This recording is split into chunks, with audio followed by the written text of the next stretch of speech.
This is the Fantasy Football Unlimited podcast with your host, Kevin Murray. Welcome to the Fantasy Football Unlimited podcast. On this episode, we have a guest that has been one of the most influential figures in the fantasy sports industry for a number of years as a writer, analyst, and television personality. He's also served as the president of the Fantasy Sports Writers Association since 2014. It's Yahoo's Andy Behrens. I'm honored to have you on the show. Welcome in, buddy.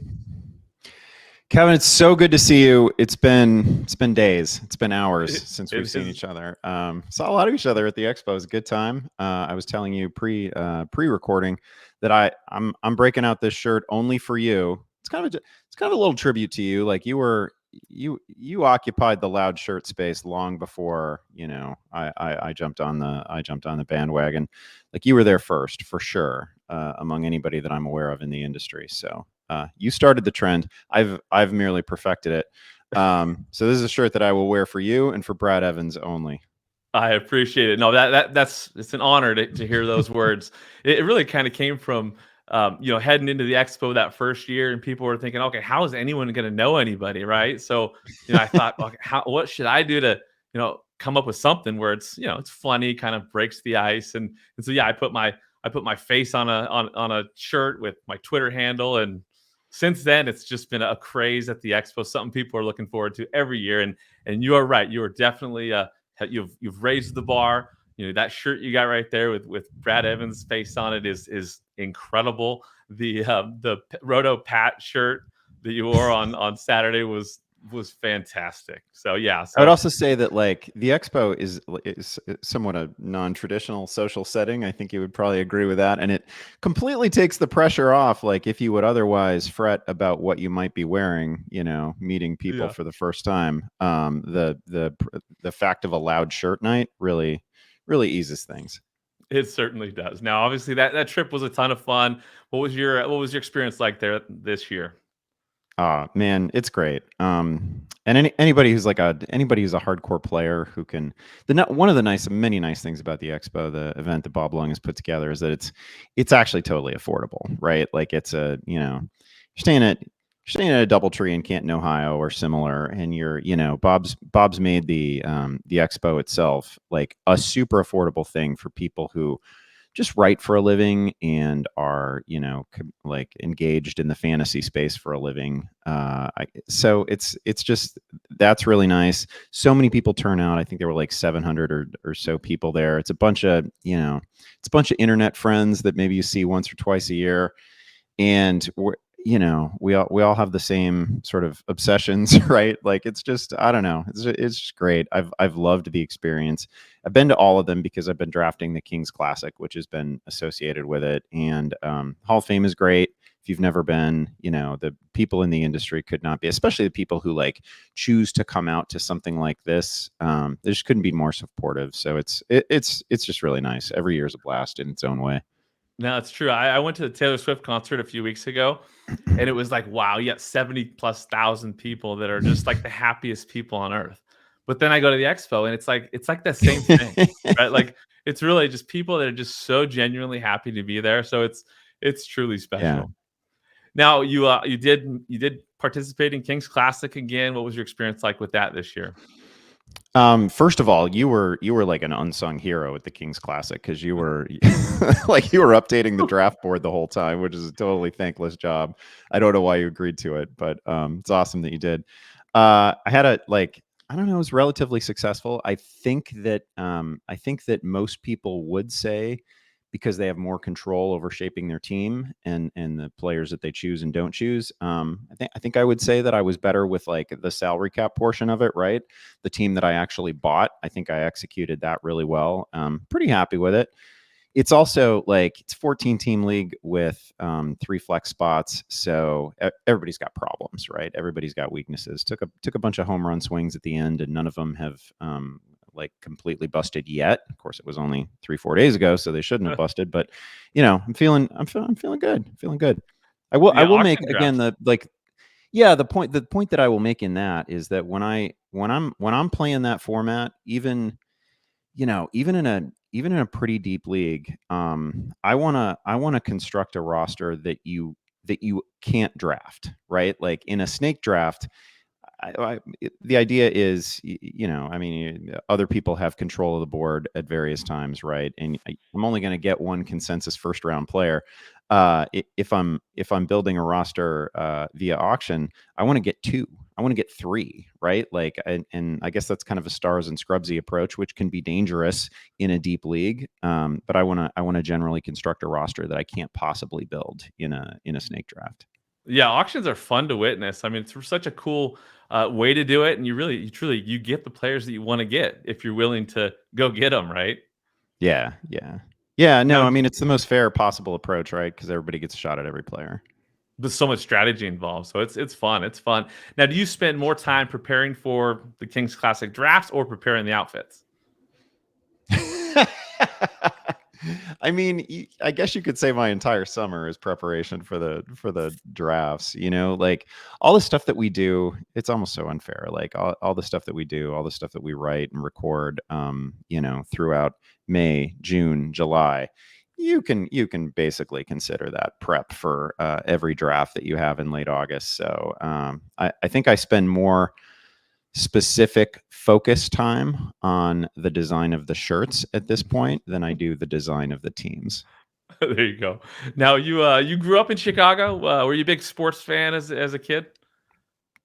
Yeah, I don't remember a time that I was not an enormous sports fan. I'm very old, first of all, so like my Bears growing up were like the Bears of like young Walter Payton when the whole offense was built around Walter Payton, right? He was thrilled. I just grew up in Chicago at a great time too, right? Like my earliest sports memories involve like Jack Burkhouse and Harry Carey calling baseball games and Walter Payton playing football.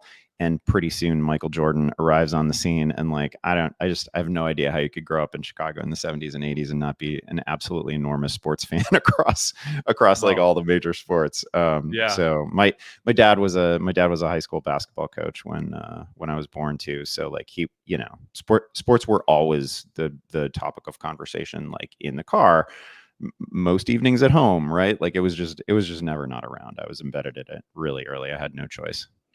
Yeah, the '85 Bears is the first season where I was just, all in. I was pretty young, but that was the first season I can remember just being all about football. And so the '85 Bears had a huge impression on me. I mean, it was such a like a massive amount of characters on that team, such a special team. I mean, I wish they would have had a longer run, but they definitely made their mark in so in football so do we history. all. But it's also like in a way that's one of the things that makes them so memorable and has made them, that and the, only losing one game and stomping all over the Patriots in the Super Bowl. Like, but it's the fact that they were, it was so fleeting. Like they're a perfect example too. Like the next year's defense was almost as good, but they lost Wilbur Marshall. Like things happen, right? But yeah, that's a lesson about the NFL, right? Like you can, at any given moment, you might think that a team is ascending and they're going to, look at like the Bengals right now, like the Jaguars right now, right? They seem like ascending teams that are just going to be locked in and great for like 5-6 years. But man, when you have a moment in the NFL, you better take advantage of it. For sure, that's a good lesson. So when did you first discover fantasy football? I learned of it in college, and I had a big group of friends that were also pretty football obsessed. So I'm in college, like early 90s. And we decided that, we basically heard the phrase fantasy football and we knew very little about it, maybe like a sentence or two about what it might be, and decided to like design a league, which was a spectacular failure. We made it way too complicated. We involved literally every position on the football field, and we were like, "Oh my God, who can possibly do this?" It was so difficult to manage. We slogged through like 1 year of that, where like literally we had offensive lines, we had we had every position on defense. So I started with the most unimaginably difficult format. And then I got into the work world and somebody introduced me to what like an actual fantasy roster is, and like an 8-person league, and which became a 12-person league and is still ongoing. And it was, and I loved it immediately. I will say though, that it's the kind of thing, So the first 4 years in our work league, this again way back, like now I'm in the mid 90s. First 4 years in that work league, I want to say that I made our league's finals every year, or maybe there was one year where I was in the semifinals or something like that and didn't win. But every year, bad beats, Oh no. including one where I'd actually already celebrated the title. Like I think I was winning by I might have been winning by 60 going into the Monday nighter, and I was talking all the stuff, right? Like I'd made sure that everybody knew that I was going to be the league champion, and it happened to be it was a Niners Vikings game, and my opponent was starting Jerry Rice and Steve Young, and Rice had almost 300 yards. This might be like 95. You can look it up. Rice had like one of the all-time individual single game efforts in NFL history. And of course, Steve Young came along for the ride, right? So they set league scoring records in that game. And I lost by a pretty wide margin. I'm pretty sure I called in sick the next day because I couldn't face it. Wow. Yeah, that'll definitely teach you a lesson about fantasy, right? So when did you first start creating? It certainly did, but I also feel like if I just won right away, I would have been like, oh, I'm really good at this, and I probably wouldn't have become obsessed. It was the obsession came from the losing. Okay, yeah, which is probably why I do it now. New hobby, yeah, yeah, that's great. So when did you first start creating content in fantasy? Actually, while I was at that job, I started, it wasn't specifically fantasy, but I started writing for a website that was operated by Chris Harris, who now runs Harris Football and is, people know him from years and years at ESPN. Harris Football is great. I'm on the podcast periodically. He's one of my best friends, like it just in life, in the industry. Wonderful person. And I started writing for a site that he operated, which no longer exists in any form. I was doing a little just internet sports writing, right? The internet was relatively new. Writing for the internet was relatively new. And so I started doing that, wrote for some local publications, decided to quit that job and become like a freelance writer full time. And eventually I was writing for ESPN.com, not fantasy stuff. It was like page 2 and page 3. I was doing local sports features, fun stuff. And but was playing fantasy constantly and was, again, obsessed about fantasy. So anytime there was an opportunity to dip my toes in at ESPN, I did. And then, I don't know, Brandon Funston came calling one day, and I interviewed with him and a half-drunk Brad Evans at a pizza place in Chicago, and Yahoo hired me, and I've been doing fantasy ever since. That's awesome. Yeah, Brandon was, he's not too far from me here in Washington State, and so sure. I hosted the live Scott Fish Bowl last year, and to have him there was awesome because I had him come up to be a part of it, so that was really cool. I was, for me, I go back to early days of Yahoo playing with my friends, and in my home league, started back then with Yahoo, and just so for you to see you and Brad and Brandon, you guys all have a huge part of our original league, and so it's fun to meet all you guys in person, and have seen you guys multiple times over the years. It's been special. So can I just tell you that Brandon is like a sneaky good real life athlete. He's not Brandon's not 6'4" or anything like that, but man, he's like an unblockable elbow jumper, like a really good basketball player. Really? I forget if they won state in high school or made it to the state championship game or something. Brandon's good. Brandon has he has old man game now, but back in the day he had young man game. Brandon's just flat out good. Great guy, great human being, for sure. And you've worked with a ton of great people at Yahoo over the years. Currently, Matt Harmon's there doing an amazing job. How has his unique approach and perspective impacted content at Yahoo? Well, Matt is just a perfect example of, people will occasionally ask how to break into the industry. And Matt is just a perfect example. First of all, Matt, works really hard, is super dedicated, and is versatile across a bunch of different platforms, right? He hosts our podcast. He's a really good writer. He's deep into analytics. He's he can do all the things. He's wonderful on video.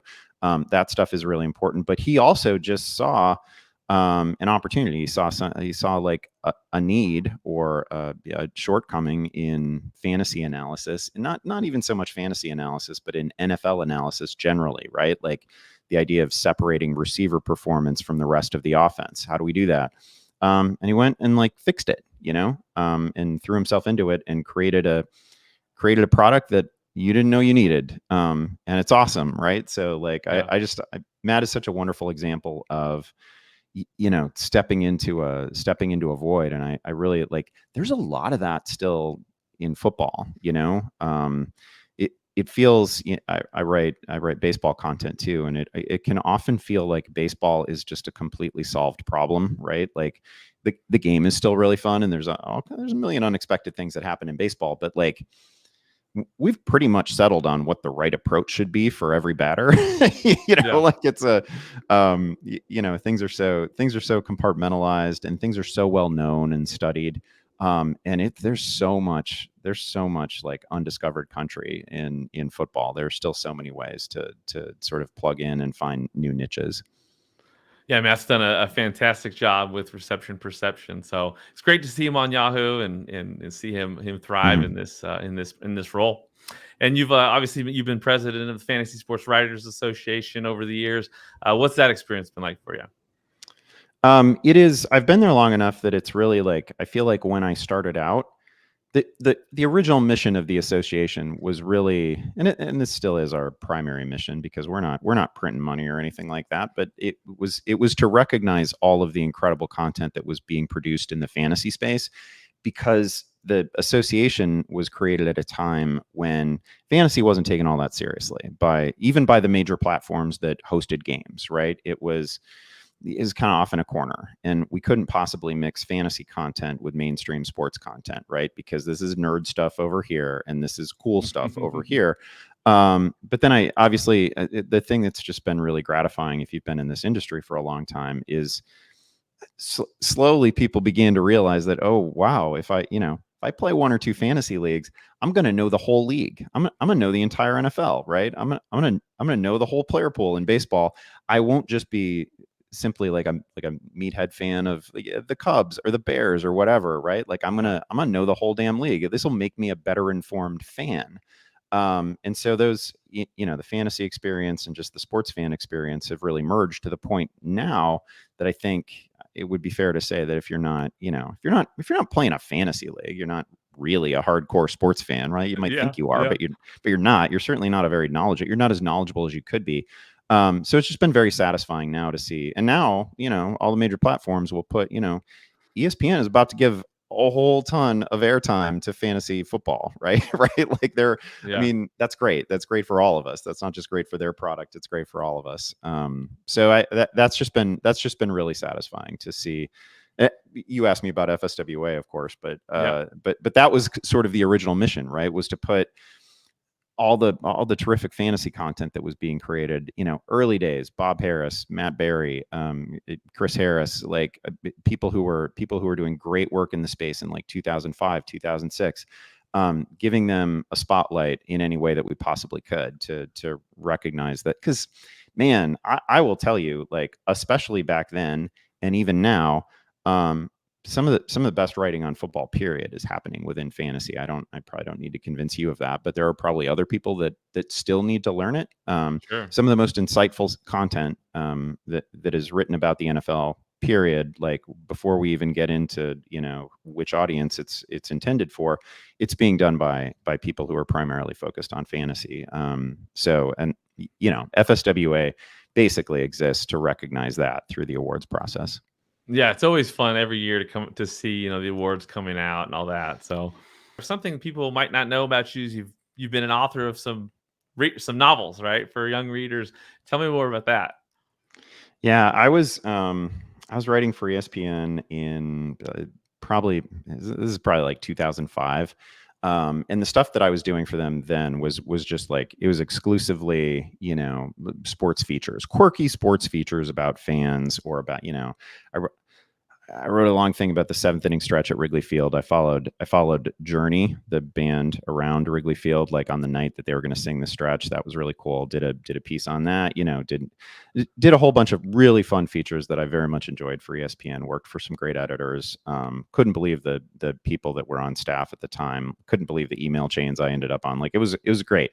Anyway, I was doing that for ESPN, and I got a super random email out of the blue from somebody who turned out to work for was working in publishing, and they had 2 pages. They basically had like a page and a half summary of an idea for a book, and they were like, hey, would you be interested in writing half of this book on spec, and we'll see if we will hire you for the other half, right? It was something like that, right? Wow. And so I don't know, if you're like a young freelance writer and you're just like you're just trying to get $300 there, $500 there, you're just trying to get like assignments from any publication you can. I was at that point in my career, I was not saying no to anything. And if somebody like, I verified that the company was pretty legitimate, and I was like, yes, I will do that, even though it was a huge time commitment. That was literally somebody asking me to do a thing that had always been a goal. And it ended up being a young adult book called, first of all, I was a little bit like, I was intending to write, exclusively for sports fans. So to have somebody like reach out to me and be like, hey, you should maybe try writing for teenage girls, was kind of like, okay, whatever, if you're paying. That book became something called All the Way, which became the movie Sex Drive, which you really wouldn't know that I'm associated with until you reach the end of the credits. But it was really it was a super fun experience. And then I wrote a couple more books for them. It was really fun. It's the nice thing about it is, and that's how like a lot of young adult books get written, by the way, is, somebody comes up with a concept and they go find a writer. And so, yeah, I had a really good experience doing that. It was at a time when I could carve out I had more discretionary time. I could carve out big chunks of the year to actually work on a book. I don't have that time so much anymore. So I haven't really been able to jump back into it, but that is still a thing that I would like to, return to. Maybe not necessarily YA novels, but it was fun. It was really fun. It's just a good, like, sort of proof of concept that you can actually execute on it. That's awesome. That's really cool. Let's dive into some rapid fire questions. I'll just throw out a question. Let me know what you think. First things that come to mind. What do you love most about the game of fantasy football? I love it as a social network. Like I like the higher stakes leagues that I'm in and the really competitive industry leagues that I'm in. I really like those. But man, you get 12 friends in a basement or in a room, right? And you spend the day together and you're drinking together and you're drafting a team. Like I love the social experience of it. I love, I've got a college buddies league that's been around for 25 years. I've got, my oldest leagues have been around like 25, 30 years. Again, I'm ancient. And I like the live ones. I like the getting together to, it's just opportunities to like BS with people in draft chat. And it's, there's just great opportunities to smack talk people that I don't have as many opportunities to insult these people now, right? Like we used to live in an apartment together and I could insult them every day. And now I only get to insult them once a year live. It's awesome. That is the foundation of this great game. So I love that. Name a person in the fantasy industry that you would want to watch a game with, just to hear their insight and perspective on the game. Well, I've had the experience of game watching with Brad Evans and with Tank Williams, and that is super fun, right? Generally, like I will say,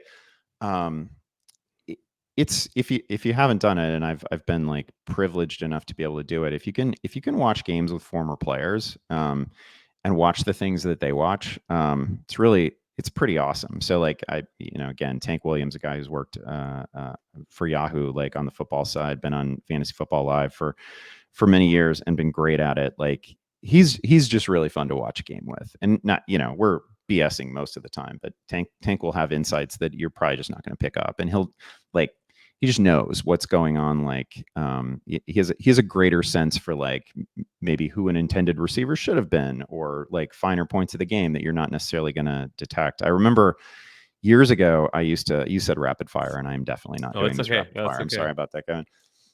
Years ago, I used to do this local NBC show that would come on like after, they would do Sports Sunday, and then they would do a different show after that, and I would come on, just a big sports blowout wrap up during NFL season, and one of the people who regularly appeared on the show was Dan Hampton, NFL Hall of Famer, member of the '85 Bears, and like it was a total pleasure to like just sit in the green room basically and watch the Sunday night game with Dan, who was like locked in on offensive line play and defensive line play the entire time, right? And he was watching people get beat up in the trenches and getting blown up, and I'm obviously I'm focused on skill players, right? Like that's our thing. I'm tallying points in my head, and I'm caring about the guys that I actually have in lineups at that moment. But like that was always really instructive. So there's a very long way of saying that anytime you can watch a game with a former player, it's a total pleasure.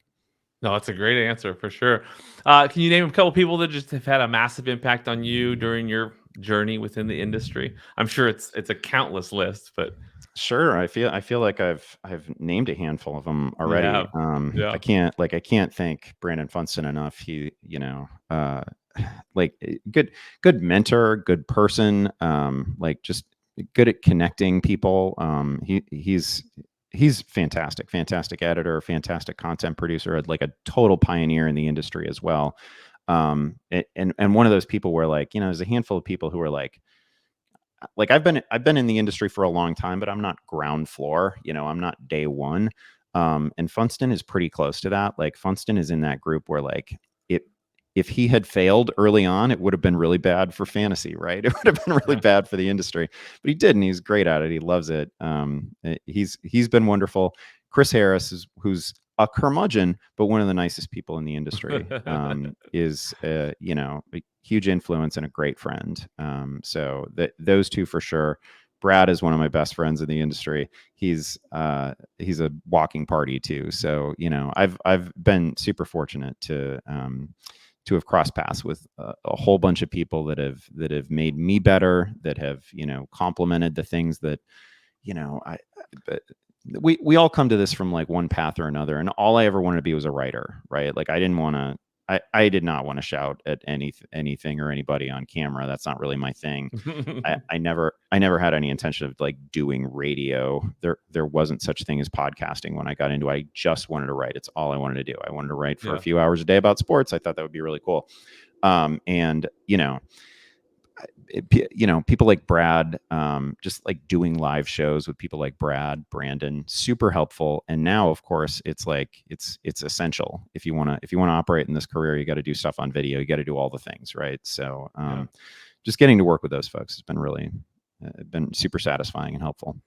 Perfect answer. Now, obviously, we're quickly approaching the 3 biggest weekends of the year on the calendar, fantasy. When it comes to the draft weekends, what makes a great live draft for you? I know that you said getting together with the friends and the people, but how about just raising the bar on a live draft experience? What are the things that you look for most?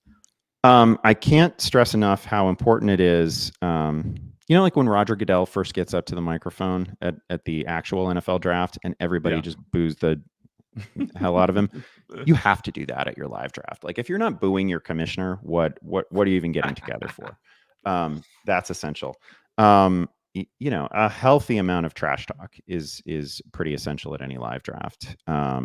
If even one person is like a grill master or like a master on the smoker or whatever, like if you can really have the right food, if you can nail the food, that's pretty great too. But mostly it's just about the group. It's just about the same group of people getting together year after year and falling into a rhythm and having hopefully an enjoyable time. It's funny. I'm in this text thread right now with the old college friends draft, and we still give each other so much crap about like terrible picks from so long ago. Like people are giving this poor guy John all kinds of crap about like an early draft pick on Tim Biakabatuka like 20 years ago. We're never going to let it go. We're absolutely never going to let it go. I think he took Biakabatuka like maybe back into the first round. It was a terrible idea then. It remains a terrible idea, and he hears about it every year. That's what it's all about. I love it.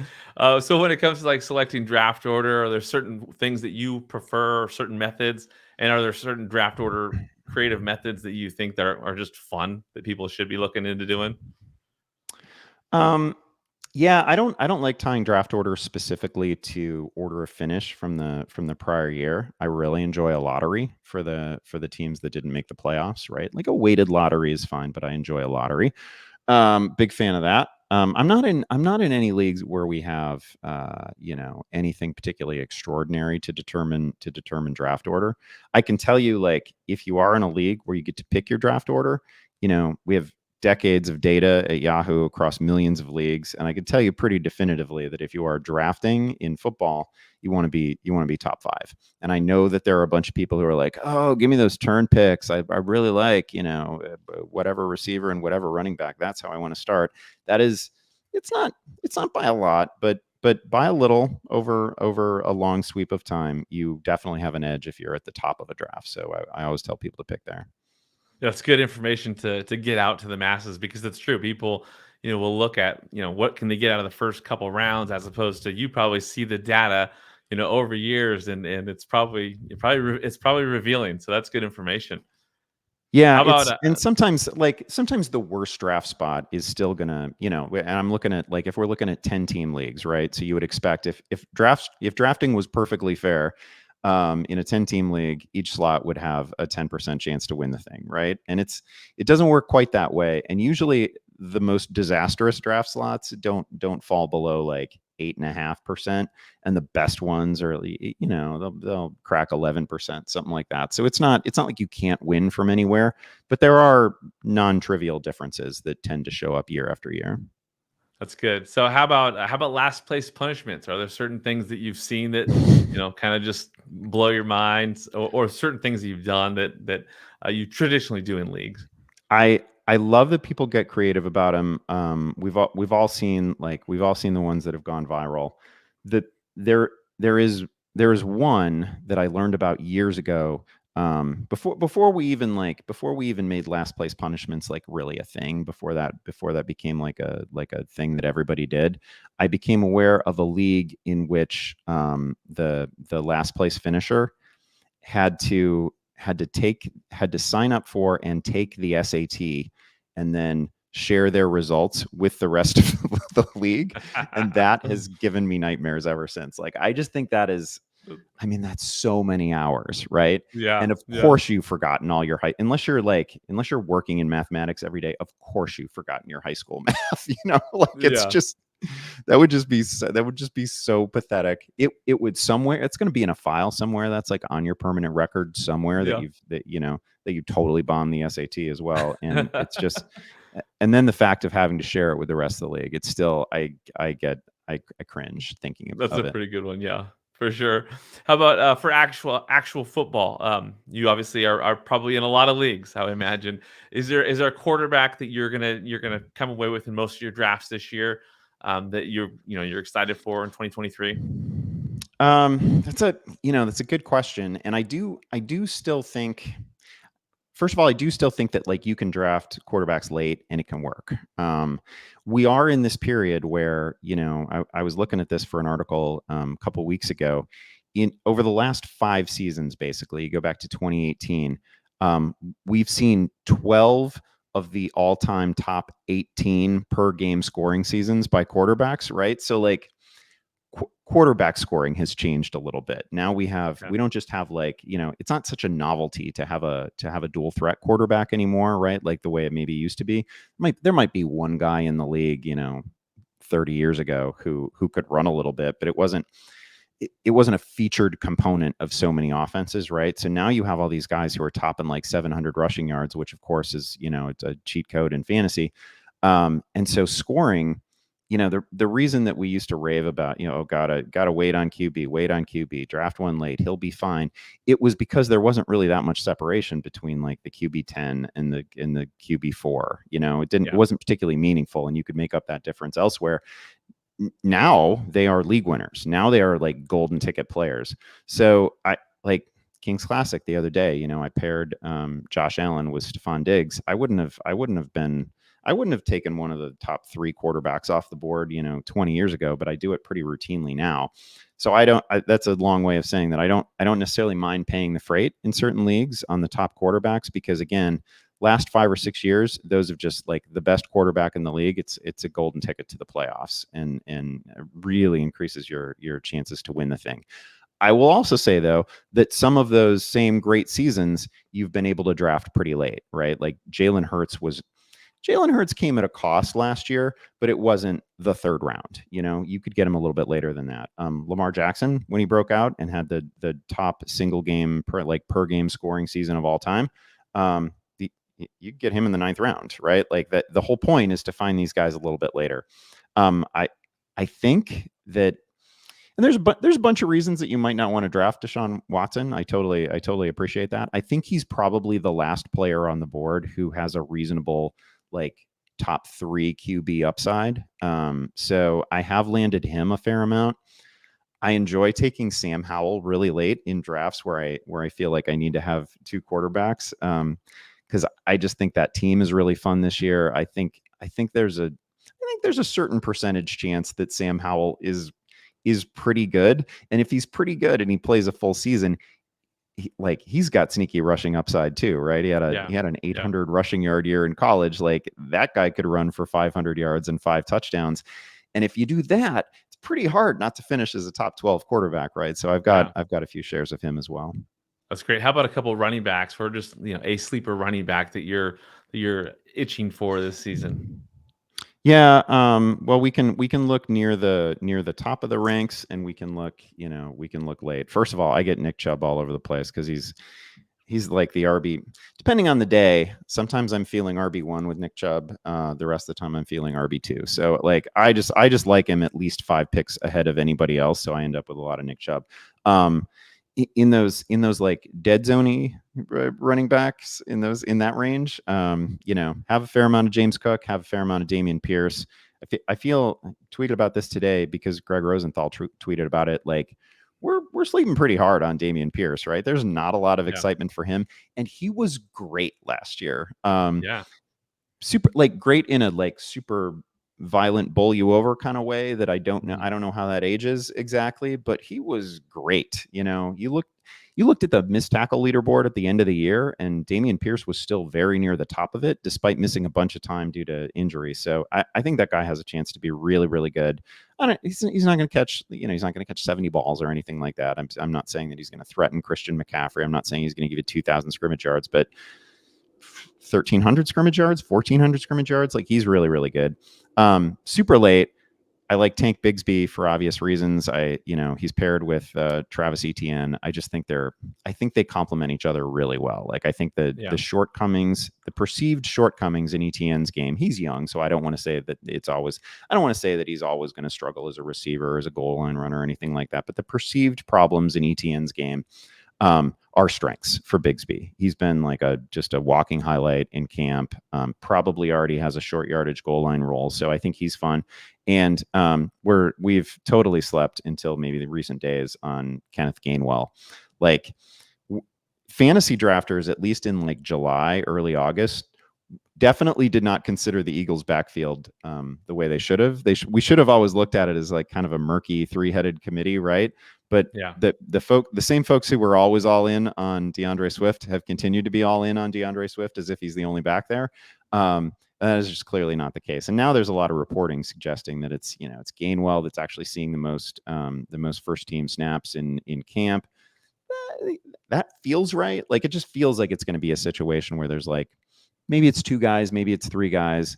Rashad Penny is probably the biggest dice roll there. Anyway, that's a very long way of saying that I really like Kenneth Gainwell as a guy who can sneak into a couple hundred touches.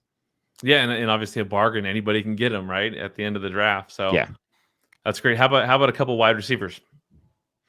I get a lot of Jalen Hyatt. I get less of it now because he's another guy where it's just a daily training camp highlight, or it's Daniel Jones, just spitting sunshine about how fast Jalen Hyatt is. And Jalen Hyatt is we may have even overthought it. Maybe the NFL itself overthought it.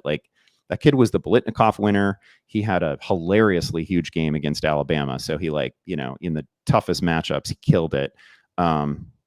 Limited developmental prospect, all that. I get it, but it's a wide open receiving core. Like outside of Darren Waller, there's no stars there, right? So I think Jalen Hyatt can make some noise. And then you saw this firsthand in the Kings Classic. I just always take swings late on Kansas City. And there might not be a right answer in Kansas City, right? It just might be Travis Kelce and Jerick McKinnon again as the basically the 1-2 down the stretch. That could be the way it plays out totally. But it's also Patrick Mahomes. He's gonna throw for 5,000 yards. He's gonna get close to 50 touchdowns, maybe exceed it. If anybody pops, you want to be invested there. So I get a lot of Justin Ross. Very typical finishing move for me in a pretty deep draft like that is either Richie James or Justin Ross. I probably don't need to tell people the Justin Ross story, but he's the guy who's like 6'4", a problematic player for a variety of reasons, but he's a highlight machine. He's potentially a big play machine. So I get a lot of him. There's always somebody who likes Sky Moore, so it's not easy to get a lot of him, but it's a good habit to take swings on the best offenses. For sure. And how about one tight end? I mean, the whole industry at this point probably clearly knows that I'm the Sam Laporta guy. So I'm going to go ahead and say Sam Laporta. I think he's really good. He's awesome after the catch. He played in an Iowa offense that barely moved the ball. Like they existed to punt the ball, right? They just wanted all they wanted to do is get to the punter and let their defense take the field and try to score. So it's an absolutely abysmal offense the last couple of years. I'm an Iowa grad, so I can say these things and I can confirm these things. Laporta was easily the best part of that offense. Again, wonderful player after the catch. And then he lands in Detroit where there's very little competition at his roster spot. And they threw 12 touchdown passes to tight ends last year. It was a combination of guys, so it didn't feel like the Detroit tight end made a difference, but it was 12 touchdowns to three different guys. So I think he's just in a great spot, and I think he's a sneaky good player. It's great. Tell me what Yahoo's got in store in 2023. The podcast is 5 days a week. We are rolling it back with Austin Eckler this year, so you're going to get Eckler 1 day a week. The podcast probably first and foremost, but we're swimming in analysis and content right now, right? Like we're in the peak of it. So just browse on over to Yahoo Sports. You can follow at Yahoo Fantasy. You can follow me on whatever we're calling Twitter now at Andy Behrens. I don't even have a fun Twitter name. But yeah, do the following thing and check out the content, please. And Fantasy Football Live is gonna kick off I don't even know what season this is, 17, 18, who knows? It's coming though. Exciting times. Well, again, thanks so much for coming on. Absolute pleasure seeing you again. I think the world of you. So is there anything you want to say before we close things out here today? No, I just want to say thanks for having me. I really appreciate you. You've been a longtime supporter of the Expo. You've been you're just a friendly face to see at the bar in Canton. I appreciate the work that you put in during our drafts. Like you've been such a I don't know. The Expo is full of like great people and people that I just love returning to each year. And you are definitely in that club. It's great to see you. It's great to talk to you. Thanks so much for coming on, and I can't wait to see what you got in store in 2023. Thanks, buddy. Really appreciate you. Thank you for listening to the Fantasy Football Unlimited podcast. Until next time, be sure to follow and subscribe to all of FFU's social media accounts for daily content.